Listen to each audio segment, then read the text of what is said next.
Then 1/4 po ng ating pinggan, dapat ay mayroon tayong tagapagbuo ng katawan. Ito po yung usually ng mga inuulam natin, kamukha po ng karne, ng manok, anong baboy, pero minus the fat portion na po dapat yun. Dapat lean portion na yung ating isda.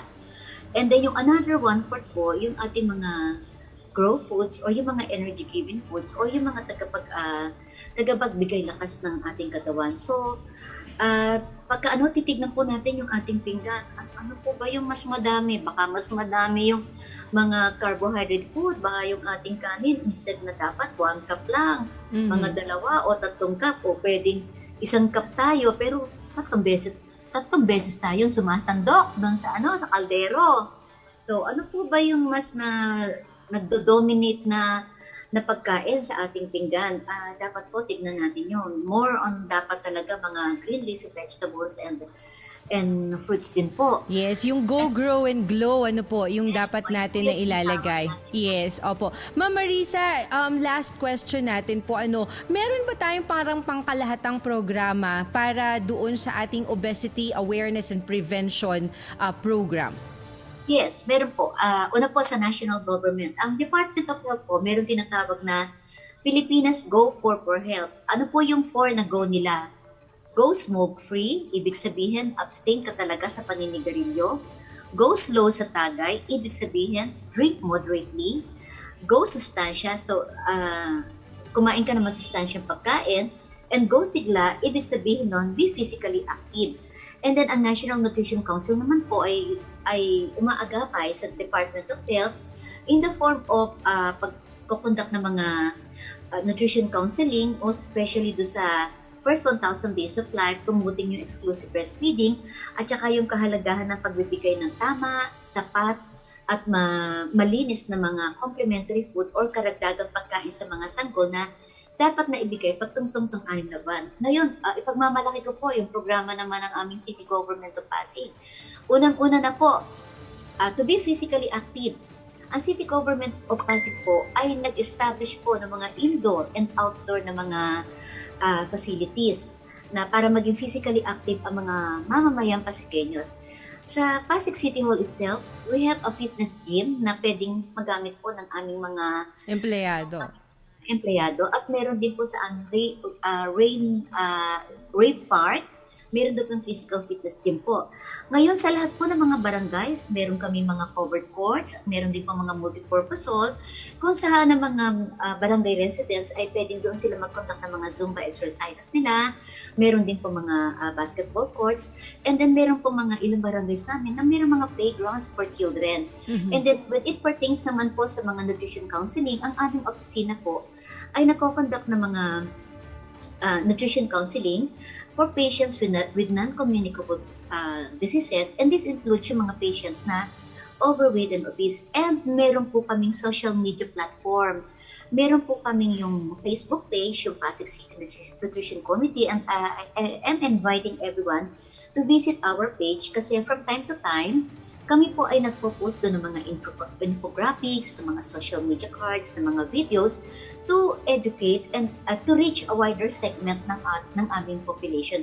And we are proud to say na more than 12,000 na yung aming Facebook likers and followers, and we are a consistent regional Webby awardee ng National Capital Region. So, yun lamang po, and I do hope na during this pandemic, we still keep in mind na dapat maging healthy tayo. Kasi alam nyo, talagang during this pandemic, na-lessen po yung physical activity Correct. ng mga Pilipino. Kasi nag-lockdown, nag-stay at home, nag-work from home. So ano yung naging tendency? Mas madalas na tayo ay nakaupo, nakaharap sa ating cellphone, nakaharap sa TV. So dapat po, ile-lessen po natin yung ating screening time to dapat at least 1 hour lamang. I-lessen po natin yung mga gawain na tayo ay nakaupo lang. In fact, hindi na po natin dapat magpunta sa gym para tayo makapag-exercise.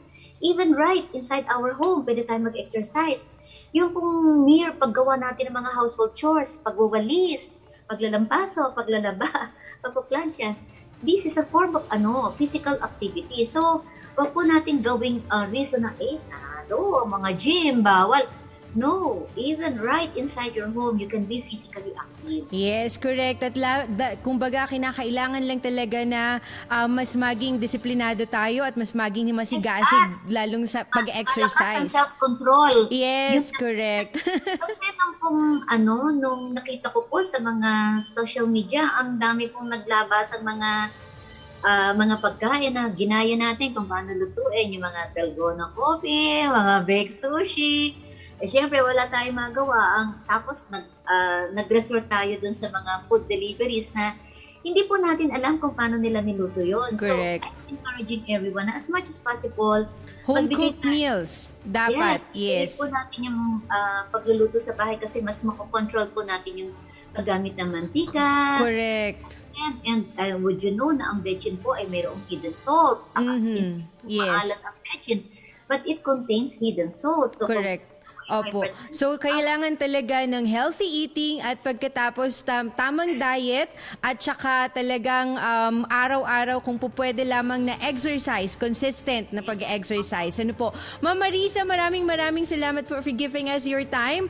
And kumusta po ulit kay Mayor Vico para sa ating ating mga nanonood ngayon. Ang kailan ang birthday mo, ipapag-greet kita kay Mayor. Wow! January pa po, Ma'am Marisa. Malayo pa, pero pwede niyang paghandaan ng todo. Maraming salamat, Ma'am Marisa Almario, ang City Nutrition Officer ng Pasig City. Magbabalik po ang Caritas News on the Go makalipas lamang itong napaka-ikling reminder. Because we know how much you wanted to get the right information, we give it to you right here. NASA Caritas Philippines News Updates. Accessible through your YouTube, Facebook, and Twitter accounts. NASA Caritas Philippines News Updates. Caritas News on the go.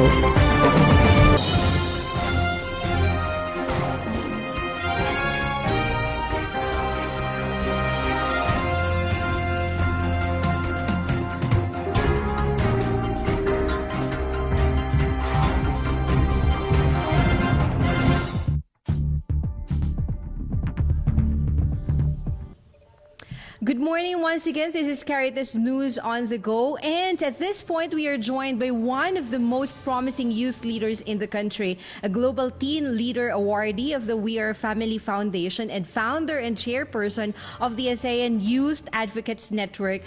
We are joined today by Mr. Emmanuel Myros Ponon. Good morning, Myros, and welcome to Caritas News on the Go. Thank you for accepting our invitation. Good morning po. Good morning sa lahat at maraming salamat sa pag-imbita sa akin. Si Myros po ay kasama natin doon sa Election 2022 Coalition kung saan talaga namang pinag-iigihan natin yung ating voters registration campaign. So pero bago yung voters registration natin, Myros, gusto lang natin para doon sa ating mga kabataan na kasama ngayon nanonood, especially doon sa mga communities where Caritas Philippines and the social action centers in all 85 dioceses are listening and watching. Papaano mo na develop yung iyong leadership skills and kailan mo na realize that you are a leader? Nako, mapapabong araw ang sagot ko nito. Pero alam mo, actually, Miss Jing, nagsimula siya nung 9 years old ako. Nanay ko actually nagsabi sa akin kasi usually, nag-organize kami ng mga activities sa labas ng bahay. So, ginagather namin yung mga kabataan para maglaro ng badminton, sports, ganito, ganyan. Pero, so, after nung one of those events, biglang sinabihan ng nanay ko, alam mo, anak, may potential kang maging leader.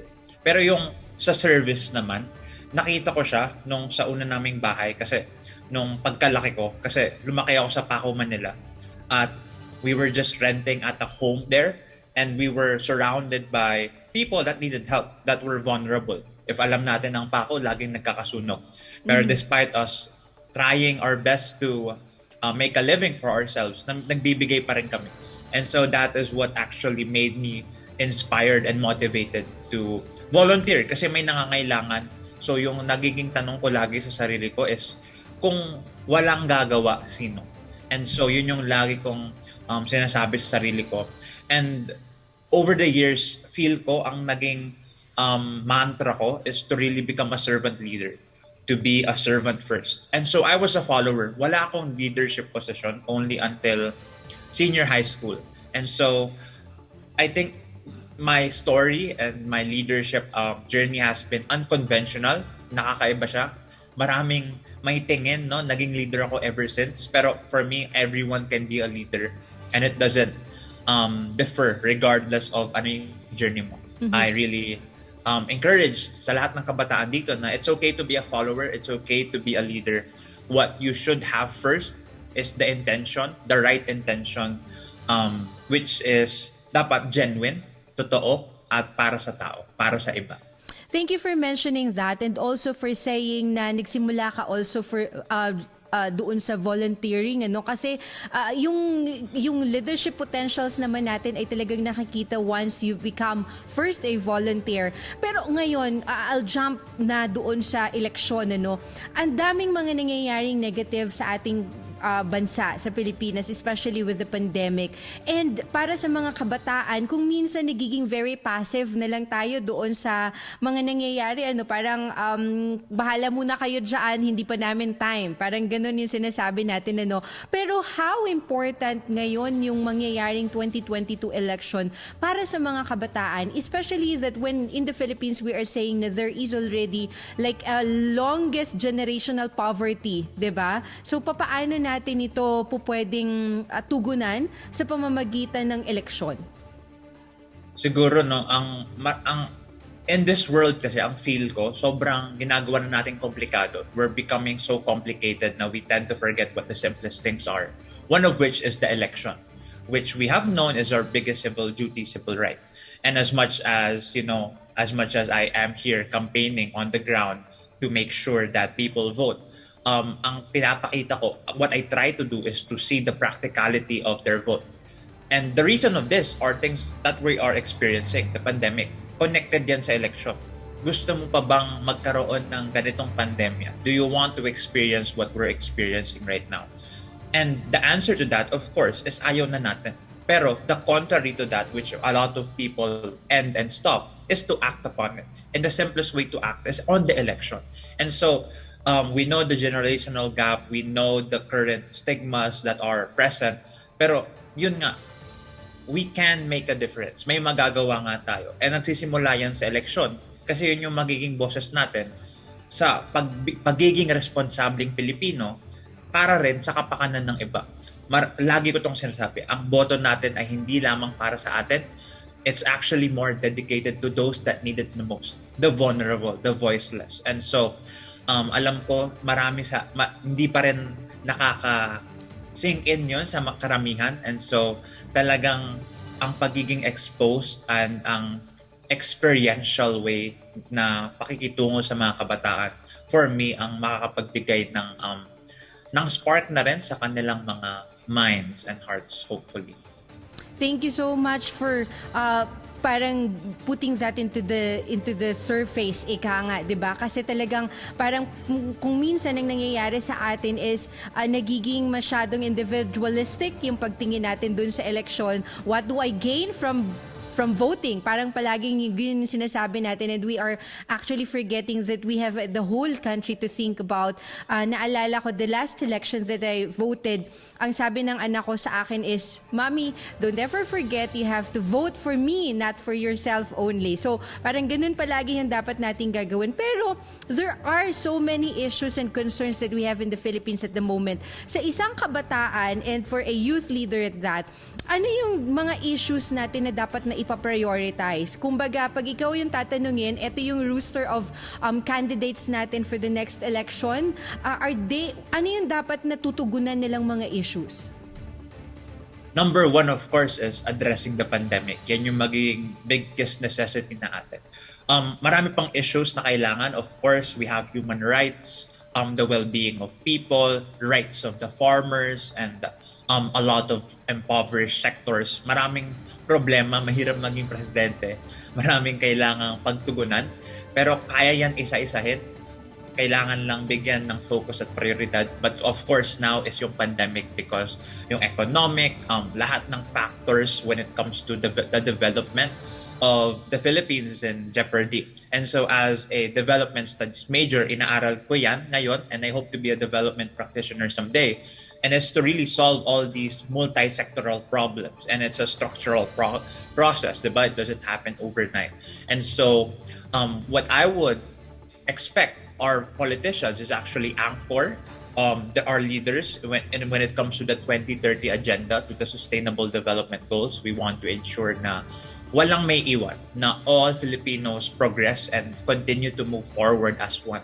Dapat ang identidad natin bilang isang Pilipinas, bilang isang Pilipino ay mabibigyan ng tugon ang bawat ang bawat salita, ang bawat boses ng isang tahanan para sa pag-uunlad rin ng ating bansa. Mhm. Yung leaving no one behind, para hindi ba siya naging parang cliche na nakita na natin siya sa pelikula, yung ating humanitarian day celebration ay ganun din yung sinasabi, and even yung ating season of creation celebration ay the same, yung mensahe na gustong ipaabot. Hindi ba yung parang inulit-ulit natin ito ngayon pagkatapos parang wala nang naging epekto at it's just like a normal thing, and then narinig natin lalabas sa kabilang tenga? Totoo yan. Naniniwala rin naman akong cliche. Kaya ako, 'di ba, as much as we look at numbers, as much as we want to eliminate poverty as what the 2030 agenda says, magiging iba yung paningin mo sa isang biktima ng EJK. Magiging iba ang paningin natin sa isang naghihirap ngayon. At bilang isang tao na nakaranas, bilang isa sa marginalized sector, mag-iiba talaga ang perception mo sa buhay. Numbers are big. Some may alert you, some may not, pero the lives of people do not. Once you see the faces of the people on the ground, I'm sure na yung pagiging cliche na yun is mawawala.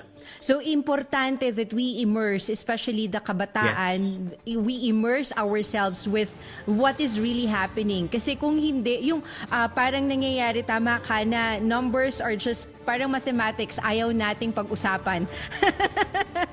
Pero kapag meron ng mukha, yung mga sitwasyon, yung mga issue na pinag-uusapan natin, that becomes something that parang tumatagos sa puso, sa kaibuturan natin, and that makes us act.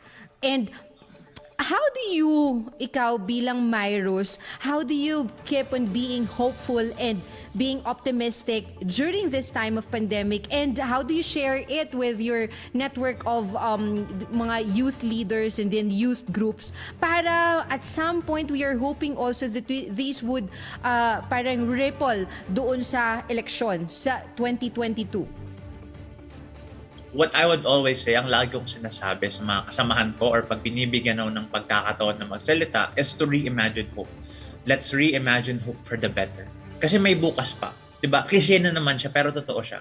And as much as we can hear these quotes na cliché, on the other hand, parang nga lang sinabi ko kanina, ang makakapaggawa lang naman ng direksyon para sa ikauunlad ng ating bansa is tayo. And so as much as I want everyone to become optimistic and hopeful, which I do love, to put it into action is what we need to do now. And in this case, to the ordinary voter, diba, I'm not telling you to make an organization. I'm telling you to vote because that's your simplest way to making sure that all voices are heard and that the outcome that we want to see for the elections is there. And so, diba, kung nakakalungkot minsan kasi kung hindi pandemya, ano ang magbibigay sa'yo ng inisyatibo para magsimula. And so, ang raming pwedeng sabihin, pero for me, dun nga sa pagiging immersed, sa pagbibigay ng foundation at making sure that all my constituents are grounded is really necessary. Because, yun nga, napakalaga ng eleksyon. Ang hirap rin put into words kung gaano siya ka-importante, yes, pero yun, isipin mo ang iba, isipin mo yung taong may nangangailangan. Ako na nasa isang pribilehiyong sitwasyon, paano pa kaya yung iba? Ngayon nahirap na ako, paano pa kaya yung iba? And I hope na itong mensahe na ito ay mapunta pa at yun, mapag-isipan ng mabuti. Thank you, Myros. Last question before I ask you, I request you to invite all, especially the youth, to register. What is your message doon sa mga nasa posisyon ngayon, especially yung ating mga politiko who are still thinking of running in the next election? Ano yung dapat nilang marinig mula sa isang kabataan? Nako, sa lahat ng naririnig ko ngayon, nakikinig po ngayon, ang aking pong hinihikayat sa inyo is makinig sa civil society, makinig sa aming kabataan. Hindi po lamang kami nagsasalita na walang basis. We are here that is concerned of our present and our future. We want a better Philippines, and we are with you in delivering that solution. I believe a multi-stakeholder approach is something that can be done in order to do this. Let's keep the good fight, and let's always be selfless. Let's be genuine when it comes to our intentions, given the opportunity that you have, especially with you in power. I hope you get to use it. And as we will continue to be one of you as part of civil society, we will remain to be youth advocates for the Philippines and not for you. We will become advocates for the nation, not for the politician. We will want to see we want to change what is to what should be, and habang marami pa ang nangangailangan, and as long as the problems are there, we will continue to fight, and we hope to be in proper coordination with you. Sana tayo ay may isang intensyon, may isang solusyon, may isang tinitingnang direksyon para sa bukas natin. Thank you, Myros. Now is the time for you to invite everybody, new voters and deactivated voters, to register and be part of the 2022 election. Thank you so much po sa lahat. Please do register to vote. Less than 22 days away. Mag-volunteer, mag-register to vote. Try to invite at least 5 friends of yours to register to vote. Para sa bukas natin ito, sana gawan natin ito ng solusyon. Thank you so much, Myros, sa pagkakataon na makasama ka namin dito sa ating programa. And hopefully, really, everybody would be listening to everything that you've said para mabigyan talaga natin ng magandang bukas din ang next generation ng mga Pilipino. Thank you very much. Nakasama po natin Mr. Emmanuel Myros Punon, ang ASEAN Youth Advocates Network founder. Ang Caritas News on the Go po ay magbabalik pakalipas lamang nito. Because we know how much you wanted to get the right information, we give it to you right here. NASA Caritas Philippines News Updates. Accessible through your YouTube, Facebook, and Twitter accounts. NASA Caritas Philippines News Updates. Caritas News on the go.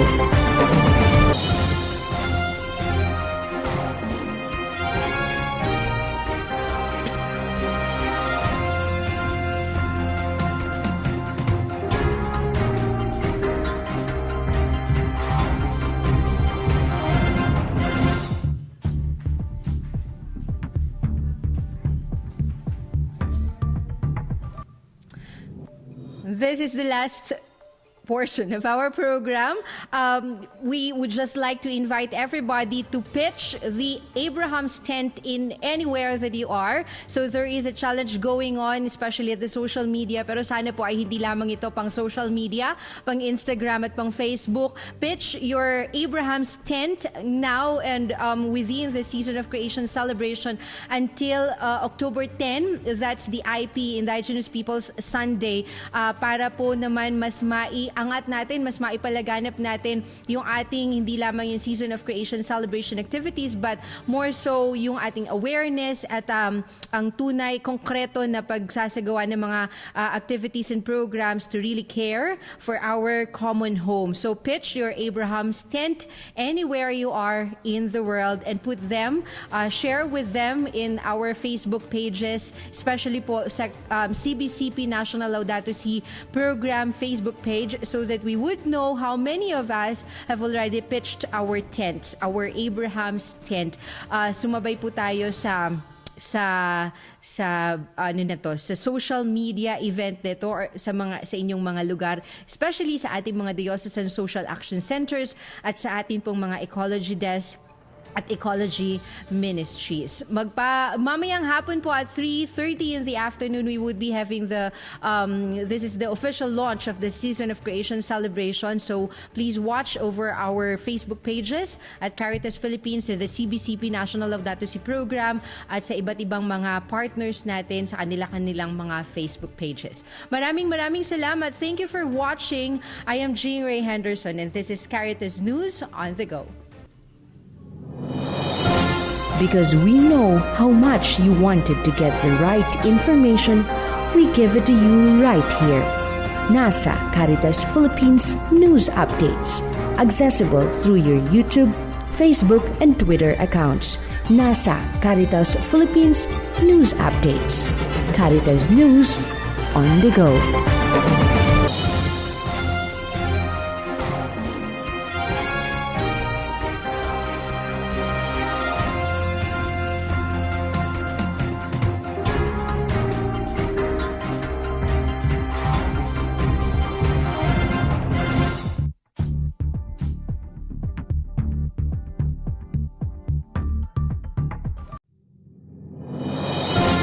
Because we know how much you wanted to get the right information, we give it to